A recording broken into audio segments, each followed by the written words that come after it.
2005년 2월 체포되기 전까지 데니스 레이더는 지역사회에서 평범하고 예의 바르며 매너 좋은 남성으로 여겨졌습니다. 언론은 그를 여러 학위를 가진 근면한 사람으로 독실한 교회 신자이자 컵스카우트 지도자로 묘사했습니다. 그는 지역사회의 적극적 구성원이었고 존경받는 사람이었습니다. 하지만 그 가면은 레이더가 악명 높고 이전까지 신원이 밝혀지지 않았던 연쇄살인범, 즉 BTK로 불린 잔혹한 범죄자였음이 드러나면서 산산이 무너졌습니다. 그는 수십 년 동안 캔자스주 위치타를 공포에 몰아넣었던 인물이었습니다. 하지만 데니스 레이더는 도대체 누구였으며 무엇이 그를 그렇게 끔찍한 범죄를 저지르게 만들었을까요? 이 다큐멘터리에서 우리는 데니스 레이더의 괴물 같은 이야기를 살펴보며 이러한 질문들에 대해 조명해 볼 것입니다. 하지만 이 영상에서는 그가 원했던 BTK 킬러라는 이름으로 부르지 않을 것입니다. 우리는 그를 FDF, 즉 플로피 디스크 실패자라 부를 겁니다. 그리고 그 이유를 정확히 말씀드리겠습니다.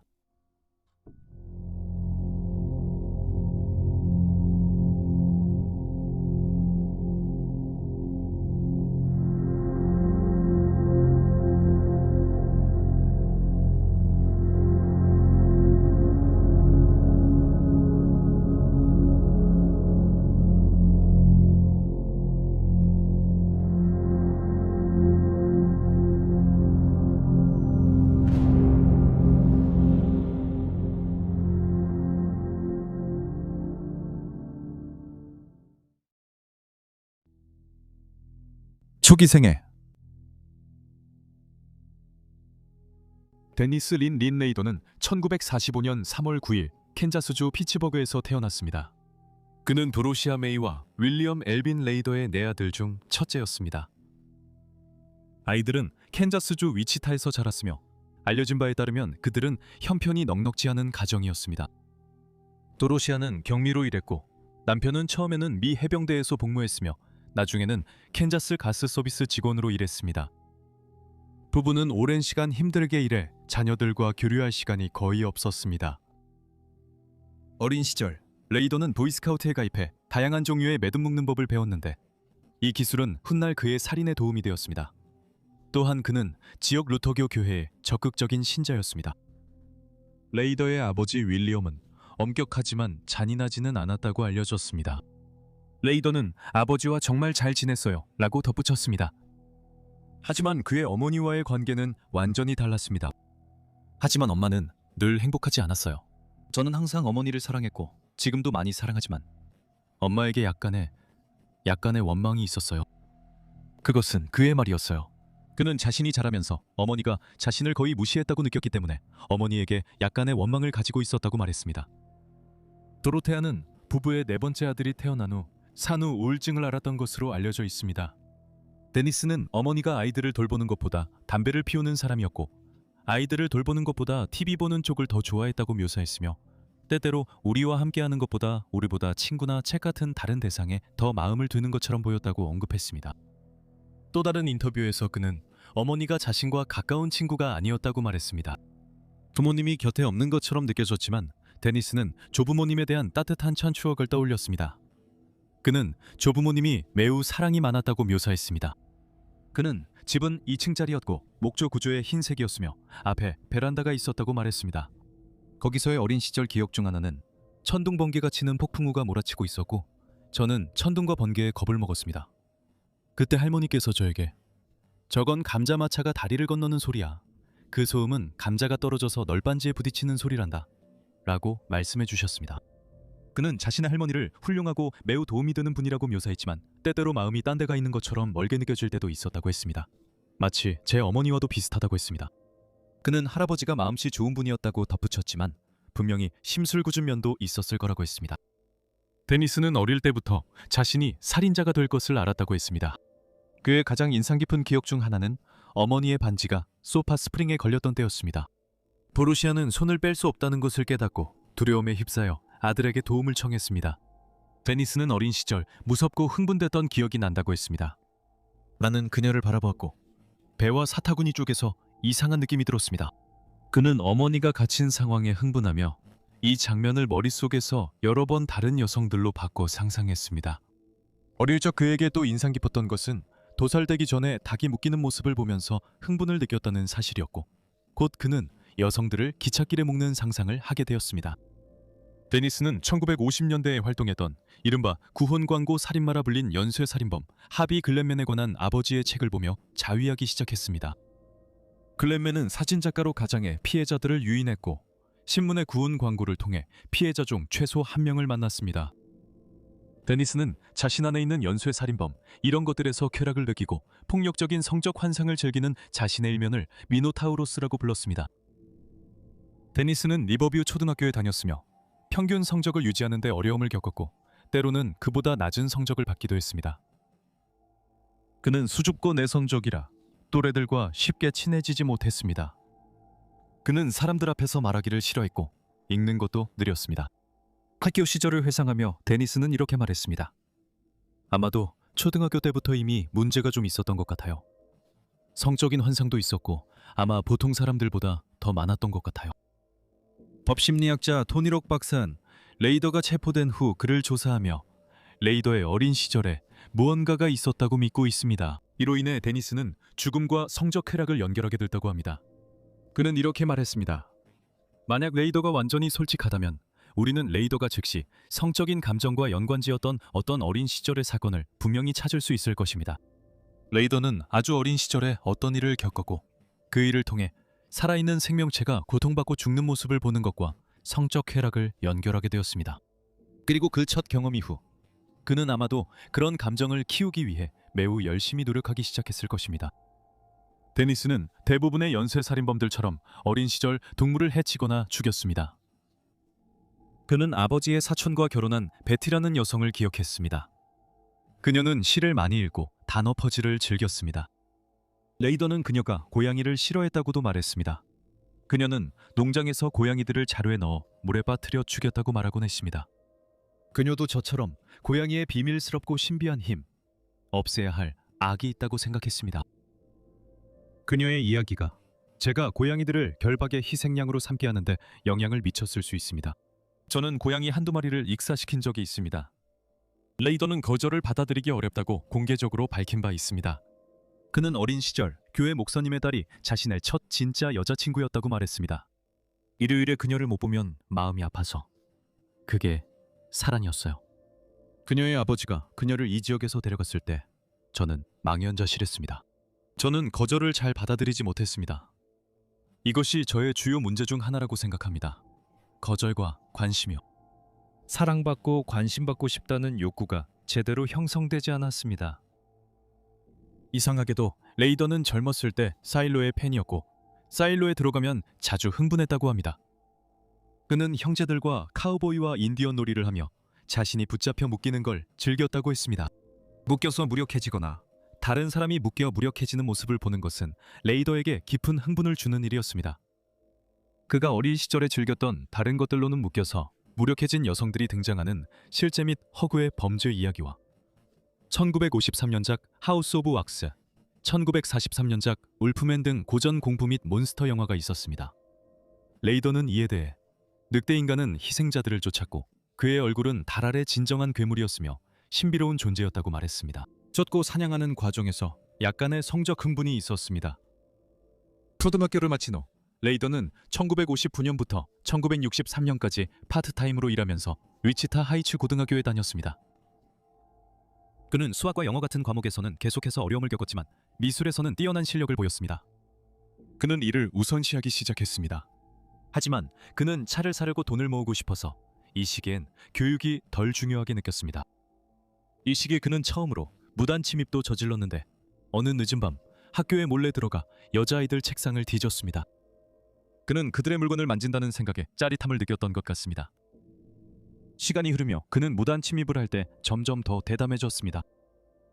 그는 집에 아무도 없을 때까지 기다렸다가 들어가서 여자아이들의 방을 찾아내고 그들의 소지품을 뒤졌습니다. 그는 기념품으로 속옷이나 스타킹을 자주 챙겼습니다. 레이더의 환상은 다시 한 번 더 심해졌고 그는 여성들을 지켜보고 옷을 벗는 모습을 보기 위해 창문을 통해 훔쳐보기 시작했습니다. 캐서린 램슬랜드 박사는 자신의 저서 연쇄 살인범의 고백, BTK 킬러, 데니스 레이더의 숨겨진 이야기에서 이렇게 썼습니다. 그는 성도착증이 발달하는 양상을 보였는데 이는 일반적으로 어린 시절이나 청소년기에 시작되어 성인기까지 이어지는 성적 장애로 설명됩니다. 이 장애를 가진 사람들은 인형이나 속옷 같은 물건, 결박이나 찌르기 같은 특정 행위 또는 추격, 목 조르기, 구토와 같은 일탈적 경험에서 성적 흥분을 느낍니다. 이 장애를 가진 사람들은 종종 그 장애에 집착하게 되며 나이가 들수록 환상이 점점 더 구체적이 됩니다.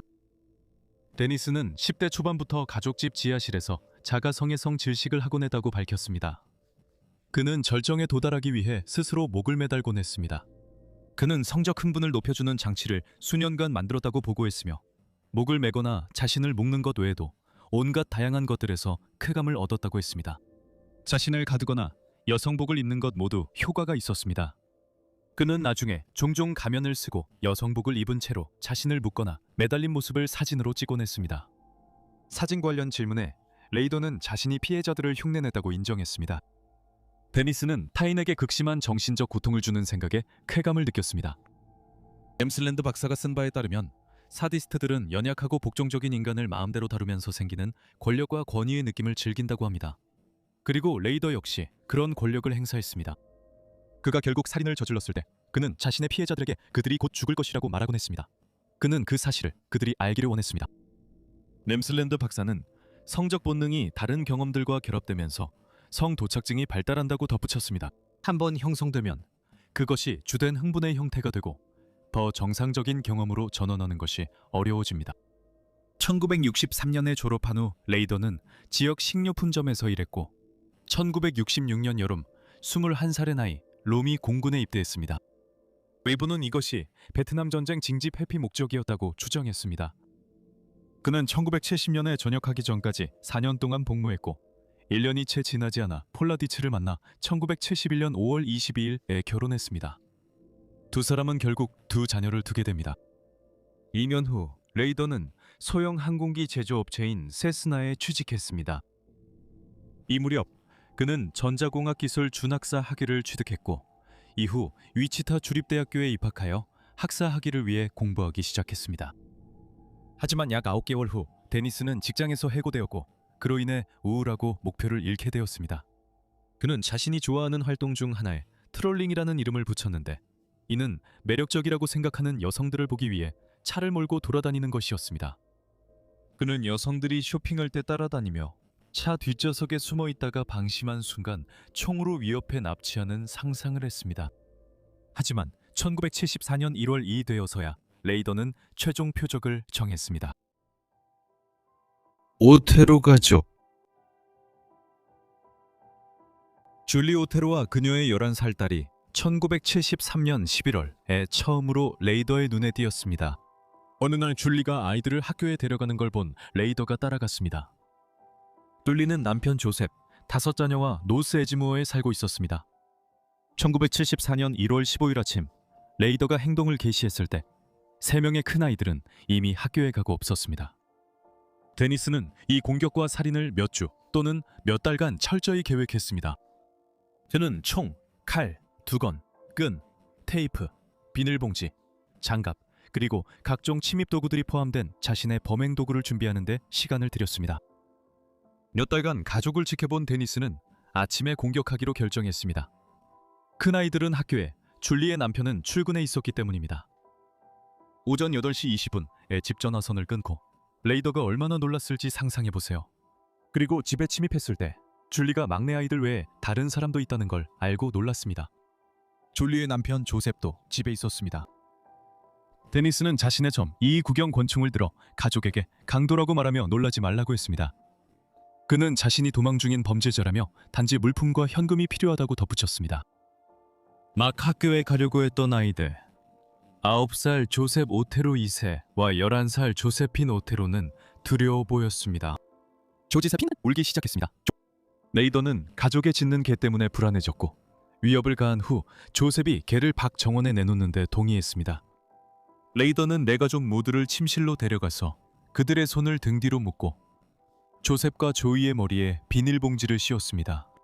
줄리와 조지가 풀어달라 애원하고 협상했지만 레이더는 무시했습니다. 그는 먼저 아버지와 아들을 죽인 뒤 조지의 목에 밧줄을 감아 의식을 잃게 했고 그 다음 어머니를 목졸라 살해했습니다. 그 후 그는 11살 조지를 지하실로 데려가 옷을 벗긴 다음 그녀의 몸무게를 견딜 수 있을 만큼 튼튼한 파이프에 매달았습니다. 끔찍하게도 레이더는 현장을 떠나기 전에 성적으로 자위를 했으며 그의 DNA 증거는 나중에 그를 유죄 판결하는 데 사용되었습니다. 집을 떠나기 전에 베니스는 사망 시간을 혼동시키기 위해 온도 조절기를 높였습니다. 그는 집을 떠난 뒤에야 전화선 자를 때 쓴 칼을 두고 온 걸 알았습니다. 베니스는 아무도 이상한 점을 눈치채기 전에 자신의 차를 몰고 다시 돌아가 칼을 챙겼습니다.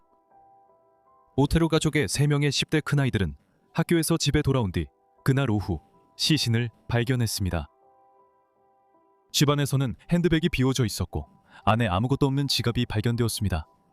조셉의 시계와 조이의 라디오는 모두 사라진 상태였습니다. 가족의 차는 진입로에서 사라졌고 그날 저녁에 약 0.8km 떨어진 식료품점 주차장에서 발견되었습니다. 첫 번째 살인을 떠올리며 레이더는 오테로 가족을 죽이는데 망설임이 있었지만 자신을 알아볼 수 있어 실행해야 했다고 말했습니다. 나는 마스크를 쓰지 않았다. 가지고 있었지만 내리는 것을 잊었을 것이다. 니트 모자 형태의 스키 마스크였다. 그냥 두고 싶었지만 어둠이 그들을 죽이라고 속삭였다. 그들이 나를 알아볼 수 있었기 때문에 나는 계속 진행해서 그들을 죽이기로, 목을 졸라 죽이기로 결정했다. 그 후 데니스는 자신의 별명을 생각하며 BTK로 정하기로 했던 것을 떠올렸다. 묻고, 고문하고, 죽인다. 그는 언젠가 잭 더 리퍼나 테드 번디처럼 악명 높은 연쇄 살인범이 될 것이라고 굳게 믿었고 신문과 범죄 잡지에서 자신의 범죄에 대해 읽게 될 날을 손꼽아 기다렸다. 추가 살인. 3달 후인 1974년 4월 4일 위치타 경찰은 21세 여성인 캐서린 도린 브라이트의 집으로 출동했다. 그녀의 오빠 케빈은 침입자가 집에 침입해 자신을 2번 쏜 뒤 캐서린을 공격하자 현장에서 도망쳐 경찰에 신고했다. 케빈은 여전히 목에 흰 끈이 묶인 채였고 탈출 후 병원에서 광범위한 치료를 받아야 했다. 한편 캐서린은 피웅덩이에 누운 채로 발견됐지만 기적적으로 살아있었다. 그녀는 등과 아랫배를 합쳐 11번 칼에 찔리고 목도 졸렸다. 그녀는 의식 잃기 전 경찰에 이름과 나이를 말했다. 나일론 스타킹이 그녀의 손목과 발목에 묶여 있었고 파란색 스카프와 얇은 끈이 그녀의 목에 감겨 있었다. 그녀는 멍이 들고 피를 흘리며 숨쉬기 힘들어했고 곧바로 구급차로 이송되었지만 수술 중에 사망했다. 수사관들은 반서를 찾아 집을 수색했다. 라디오는 켜져 있었고 캐서린의 핸드백 속 물건이 모두 쏟아졌다. 속옷이 들어있던 서랍이 열려 있었고 집 전화는 벽에서 분리되어 있었다. 셔츠와 잠옷을 포함한 추가 옷가지들이 발견되었는데 모두 피에 흠뻑 젖어 있었고 치아 2개도 발견되었다. 욕실 문 안쪽에는 총알 구멍이 있었고 한 침실에는 스타킹이 묶인 채 피에 젖은 의자가 놓여 있었다. 뒷문 유리가 산산이 부서져서 조각들이 바닥에 반짝이고 있었다. 또한 캐서린 아버지 트럭에서 플라스틱 줄이 발견됐다. 케빈은 수사관들에게 무전한 백인 남성이 집에 침입해 자신이 캘리포니아 출신 도망자라고 했다고 말했다. 그는 공격자를 약 25세, 키오 피트 11인치, 다부진 체격에 몸무게 180파운드로 묘사했다. 그는 그 남자가 짙은 머리카락과 콧수염이 있고 땀에 젖은 채 장갑을 끼고 있었다고 말했다.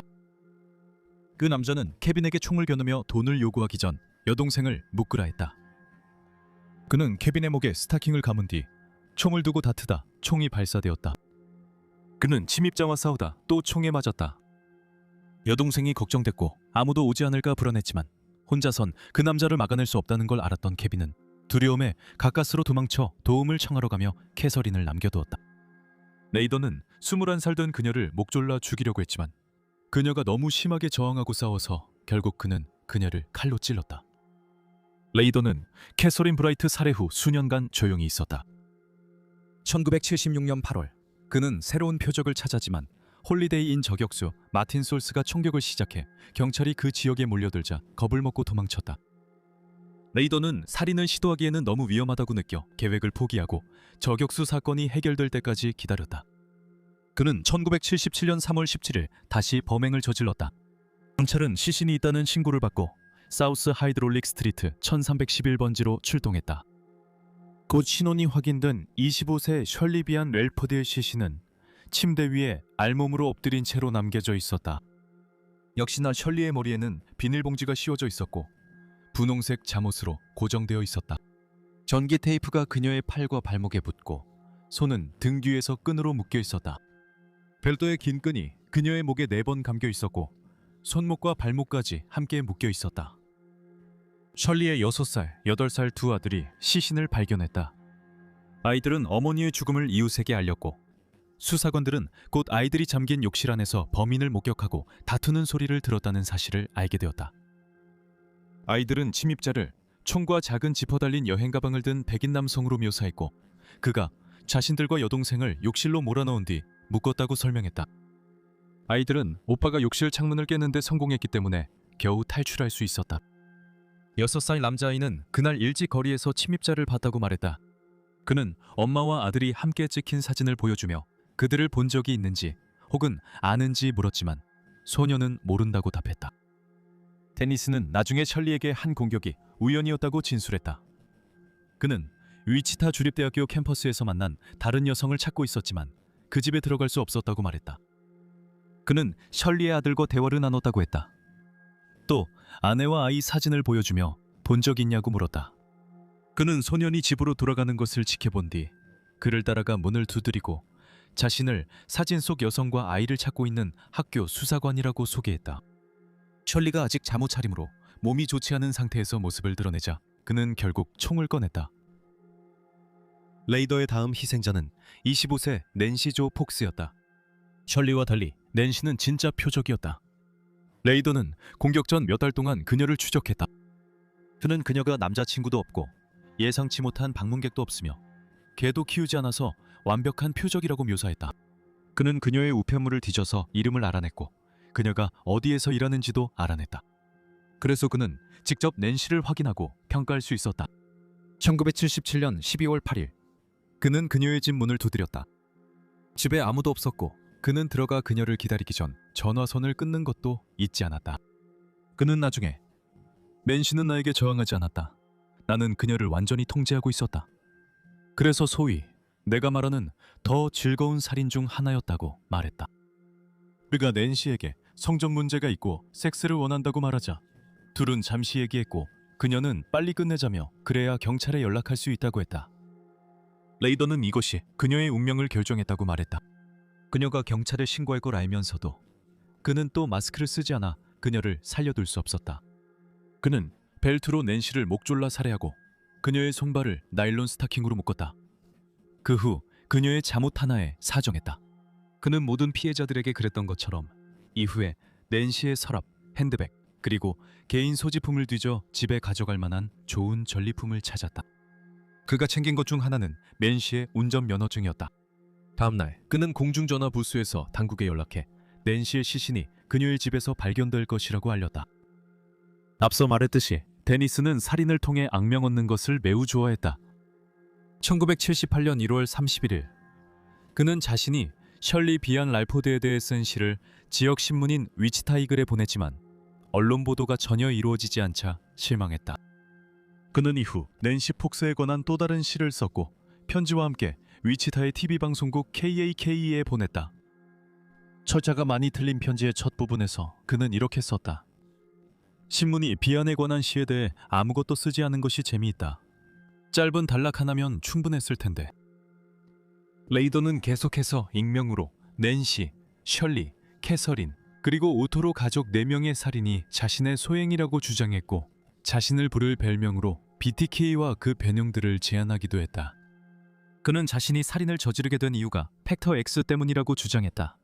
그는 이 팩터 X가 자신이 이렇게 폭력적이고 냉혹한 이유라고 여러 번 언급했다. 그는 램슬랜드 박사와 협력해 그녀가 팩터 X를 찾을 수 있게 도왔다.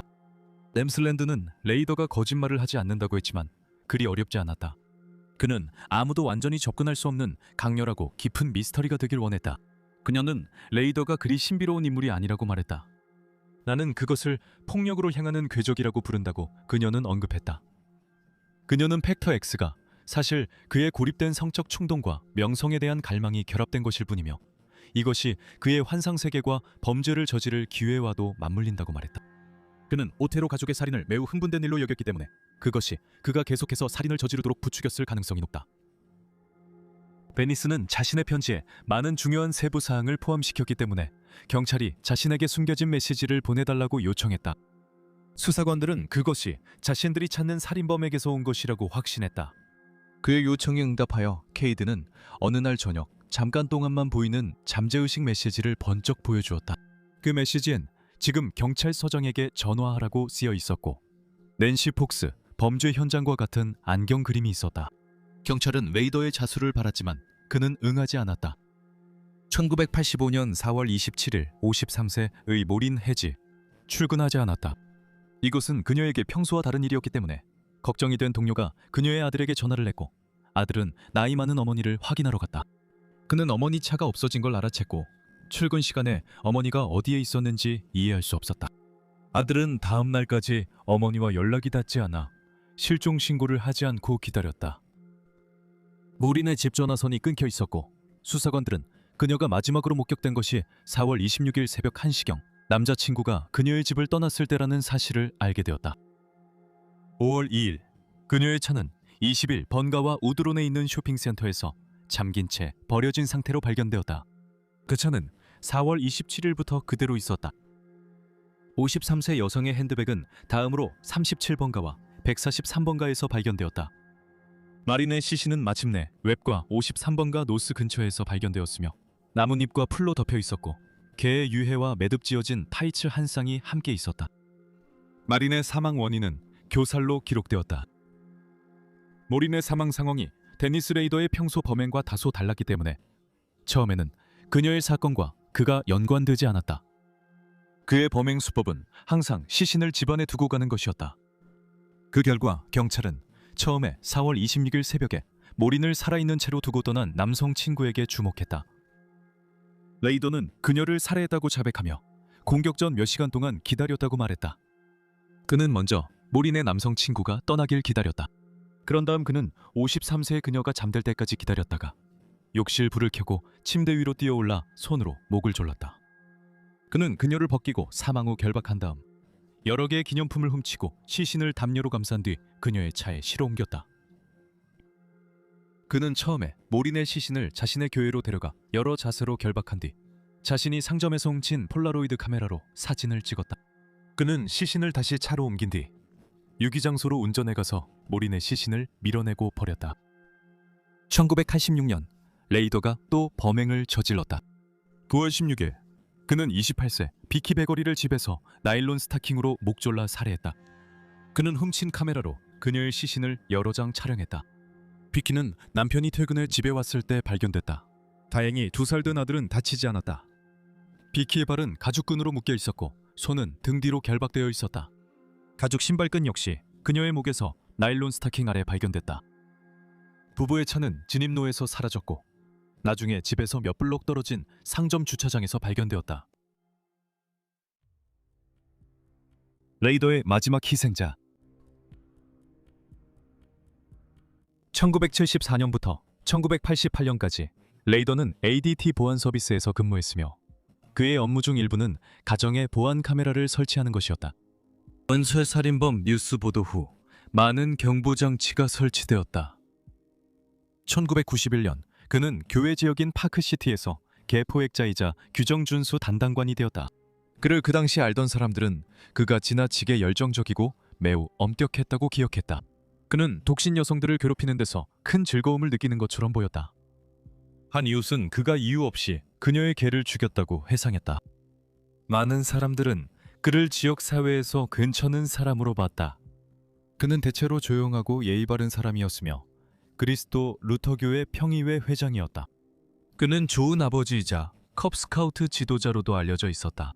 그의 딸 캐리는 나중에 자신이 아버지로 알던 사람과 살인범을 받아들이기 힘들었다고 말하며 자신의 성장 과정을 평범한 미국 가정에서 자란 것이라고 묘사했다. 그의 마지막 희생자는 돌로레스 디 데이비스라는 62세 여성이었다. 걱정한 친구들이 디씨의 안부 확인을 요청했다. 1991년 1월 19일 그녀가 집에서 어디에도 보이지 않고 집이 어질러져 있는 것이 발견되었다. 수사관들은 그녀의 집 커튼이 쳐져 있었고 대낮임에도 불구하고 외부 조명이 켜져 있는 것을 발견했다. 그녀의 친구들은 경찰에게 그녀가 항상 차고에 주차했으며 차를 진입로에 두고 간 것은 매우 이례적이라고 알렸다. 주방 전화선이 벽에서 뽑혀 있었고 거실에는 깨진 창문 유리 조각이 흩어져 있었다. 침실 안에는 침대 시트가 모두 제거되어 있었다. 차 열쇠 한 세트가 곧 차고 지붕 위에서 발견되었고 뒤에 차량을 열자 당국은 트렁크에서 양탄자를 발견했다. 약 400m 떨어진 곳에서 시트와 매트리스 패드가 발견됐다. 2월 1일 이되어서야 뒤에 시신이 발견되었다. 117번가에서 한 소년이 개를 산책시키다가 다리 아래에서 유해를 발견했다. 시신은 얼굴을 위로 하고 누워 있었고 목에는 타이즈가 감겨 있었고 다리는 무릎 부분이 타이즈로 묶여 있었다. 근처에는 칠한 도자기 가면이 있었다. 체포와 선고.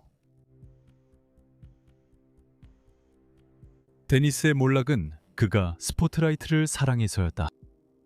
그는 자신의 존재를 알리는데 너무 열성적이고 성급했으며 종종 수사관들과 쫓고 쫓기는 게임을 하며 자신의 영리함을 증명하려 했다. 2004년까지 그의 사건은 미제로 간주되었다.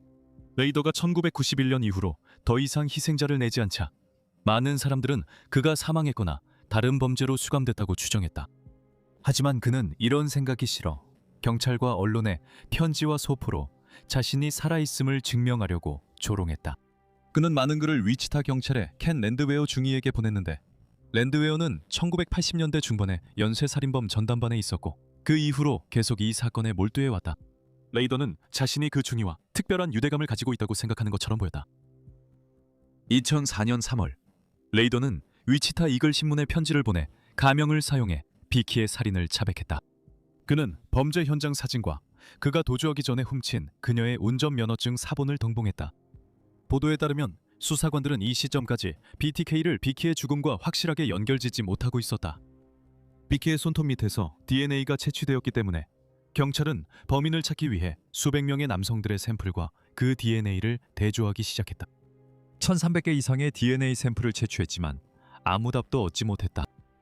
그 후 몇 달 동안 레이더는 랜더웨어 주미를 포함한 수사관들에게 보내는 소포를 공공장소에 남겼다. 그 소포들에는 종종 피해자들의 사진, 범죄 현장 사진, 개인 소지품이 들어있었고 때로는 시나 다른 글들도 들어있었다. 어느 시점에 레이더는 자신에 대한 책의 일부 챕터를 포함했으며 그 안에는 그의 삶에 대한 조작된 내용도 있었다. 러디웨어는 범인의 매우 뚜렷한 자존심을 이용해 더 많은 정보를 끌어내는 아이디어를 생각해냈다고 전해진다. 레이더는 어떤 이유에서인지 랜드웨어를 신뢰하는 듯 보였다. 그는 랜드웨어에게 플로피 디스크를 사용해 특정 컴퓨터로 추적되지 않고 소통할 수 있는지 물었다. 사실 불가능했지만 랜드웨어는 가능하다고 말했다. 몇 주 후 한 지역 TV 방송국에 플로피 디스크가 도착했고 그 디스크는 현재 59세인 레이더에게로 추적되었다. 그는 자신이 회장인 지역 교회에서 컴퓨터로 그 디스크의 내용을 저장했다. 디스크는 매우 강력한 정황 증거였지만 당국은 좀 더 직접적인 증거가 필요하다고 생각했다. 그들은 이후 레이더의 딸 캐리의 도말 검사 결과에 접근할 영장을 받았다. DNA 검사 결과 도말 검사와 비키 손톱 및 DNA에서 가족 관계가 확인됐다. 2005년 2월 25일에 체포되었을 때 레이더는 랜드웨어 중위가 자신에게 거짓말을 했다는 사실에 실망한 것으로 전해졌다. 그는 자신을 처음 신문한 사람 중 한 명인 랜드웨어에게 이렇게 물었다. 켄, 내가 물어봐야겠어. 왜 나한테 거짓말을 했어? 랜드웨어는 널 잡으려고 그랬지 라고 대답했다. FBI 프로파일러 로이 헤이즈 로드는 레이더가 자신은 절대 잡히지 않는다고 믿어 경찰을 맹목적으로 신뢰했다고 말했다. 그는 랜드웨어가 거짓말을 하면 레이더가 대화를 끊을 것이라 믿었기 때문에 거짓말을 할 수 없다고 생각한 것 같다고 언급했다. 전문가들은 레이더가 젊을 때 경찰이 되고 싶어 했던 욕망이 법 집행기관을 신뢰하게 만든 약점이 됐다고 지적했다. 어쨌든 이것이 그가 영원히 자신이 원했던 BTK가 아니라 FDF, 즉 플로피 디스크 실패로 알려지게 된 이유다. 레이더는 1급 살인 10건으로 기소되었다. 레이더가 기소 절차에서 발언을 거부해 국선 변호사가 5월 3일에 대신 무죄를 주장했다. 하지만 재판이 시작될 예정이었던 6월 27일 59세 VA 레이더는 모두를 놀라게 하며 유죄를 인정했다. 당시 레이더는 자신의 행동에 대해 전혀 후회하거나 사과하는 모습을 보이지 않았던 것으로 알려졌다. 8월에 피해자 영양 진술을 들은 후 그는 온라인에서 횡설수설하는 30분짜리 독백으로 묘사되는 사과를 했다고 전해진다. 그는 최소 175년을 복역해야 하는 종신형 10건을 연속해서 선고받았다. 그는 현재 캔자스주 엘도라도에 위치한 최고 보안 교도소인 엘도라도 교정시설에서 복역 중이다. 그는 독방에 수감되어 하루하루를 보내고 있지만 2006년에는 모범적인 행동으로 TV, 라디오, 잡지 등을 허용받았다. 그 후의 이야기. 레이더가 유죄 판결을 받자 아내는 즉시 이혼을 신청했다. 그의 딸 캐리 로스는 2019년에야 비로소 언론과 대화를 시작했다. 그녀는 2005년에 FBI가 자신에게 접근해 아버지가 악명 높은 연쇄 살인범이라고 말했던 일을 회상하며 믿고 싶지 않아요. 그리고 제가 아는 아버지는 이런 일을 할 수 있는 분이 아니에요. 라고 말했다. 그녀는 자신의 삶 전체가 거짓말이었다고 말했다. 그녀는 자신의 아버지가 침착하고 친절하며 따뜻한 분이었다고 묘사했지만 때때로 매우 단호하거나 예상치 못한 분노나 폭발을 보이기도 했다고 덧붙였다. 2003년 그의 체포. 몇 년 전만 해도 레이더는 딸의 결혼식 날 그녀와 함께 버진 로드를 걸었다. ABC 뉴스와의 인터뷰에서 캐리는 나는 가족도 있었고 남편도 있었고 치료도 받았지만 그래도 어쩌면 혼자인 것 같았다고 결론지었다. 연쇄살인범의 딸이라는 건 상상할 수 있는 가장 외롭고 끔찍한 처지다. 살인범의 정체가 밝혀진 후 몇 년 동안 여러 법집행 기관들은 레이더가 밝힌 것보다 더 많은 사람을 살해했을 가능성을 조사했지만 결국 그의 피해자 수에 대해 그가 진실을 말하고 있을 가능성이 높다고 결론지었다. 수사관들과의 인터뷰에서 그는 단순히 운이 좋은 사람들이 많다고 말했는데 이는 자신이 미행하고 살해를 계획했지만 여러 가지 이유로 실행하지 못한 사람들이 여럿 있었다는 것을 암시한다. 이 초기 결론에도 불구하고 레이더는 2023년에 다시 언론의 주목을 받았다. 1976년 6월 26일 오클라호마 포토의 세탁소에서 사라진 16세 치어리더 신시아 키니의 실종 사건에서 그가 용의선상에 올랐다는 사실이 밝혀지면서였다. 당시 세탁소 맞은편에 있는 은행에서는 보안 시스템이 설치되고 있었고 레이더는 그때 ADT 시큐리티 서비스에서 일하고 있었다. 위치타는 2시간 거리다. 하지만 신시아가 실종된 근처에서 레이더가 실제로 보안 시스템을 설치했는지는 아직 확실하지 않다. 오세이지 카운티 셰리프 에디 버드는 연쇄살인범이 자신의 글에 나쁜 세탁일이라는 문구를 포함시킨 것을 발견한 후 레이더가 이 범죄에 연루됐을 가능성을 조사하기로 결정했다고 밝혔다. 당국은 또한 레이더가 지역 세탁소에서 마주친 여성들을 표적으로 삼아 스토킹할 때가 있다는 사실을 알고 있었다고 언급했다. 이전 교도소 인터뷰에서 레이더는 세탁소에서 소녀를 납치하는 상상을 했다고 인정했다. 이 조사는 법집행기관이 22세 쇼나 가버의 살인사건을 알게 된 계기가 되었으며 그녀의 시신은 1990년 12월 미주리주 맥도널드 카운티에서 발견됐다. 그녀는 2달 전 강간당하고 목이 졸리고 여러 가지 결박으로 묶여 있었다.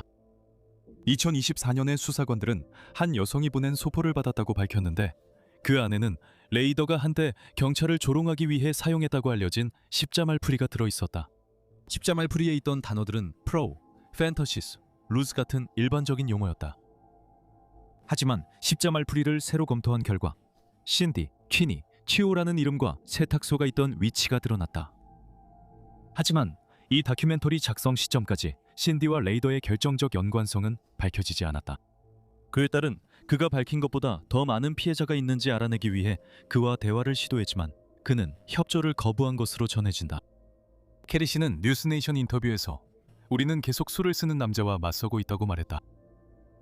엠슬랜드 박사는 자신의 책에서 레이더와 교류했던 시간을 회상하며 비슷한 감정을 드러냈지만 그가 자신을 포장하거나 바랬던 것만큼 복잡한 인간은 아니었다고 언급했다.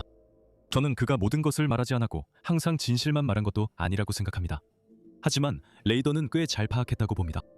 데니스 레이더는 자신이 똑똑하고 신비로우며 손댈 수 없는 존재인 척하지만 실제로는 성적 만족을 위해 여성과 소녀를 괴롭히는 자아도취적 남성으로 보입니다. 그가 언제 폭력 욕구를 갖게 됐는지는 불분명하지만 어릴 때부터 있었던 것은 분명합니다. 매사추세츠의 심리학자 로버트 멘도사는 재판 전에 레이더의 변호사로부터 연락을 받아 이 연쇄 살인범에 대한 심리 평가를 진행하게 되었습니다. 레이더와의 면담 후 멘도사는 그가 강박장애, 자기애성 성격장애, 반사회적 성격장애 등 여러 성격장애를 앓고 있다고 결론지었습니다. 멘도사는 레이더가 자신을 대단하게 여기고 특별하다고 믿어 특별한 대우를 원한다고 지적했습니다. 레이더는 또한 어린 시절부터 전문가들이 관찰했던 것처럼 여전히 관심과 칭찬을 갈망하며 완전히 공감 능력이 결여된 모습을 보입니다. 캐리 로스는 교도소에서 아버지를 면회한 뒤 레이더가 예전에 자신과는 비교도 안 될 만큼 쇠약해졌다고 말했습니다. 한때 위치타 주민들의 마음에 두려움을 심어주었던 그 남자는 이제는 스스로 아무것도 제대로 하지 못하는 연약한 노인으로 전락했습니다. 그는 이제 78세이고 이동할 때 휠체어에 의존하며 한때 큰 체구도 많이 쇠했습니다. 캐리 씨는 그는 거의 속까지 썩고 있어요 라고 말했습니다. 이 부분은 뒤에서 더 덧붙이겠습니다. 좋아요.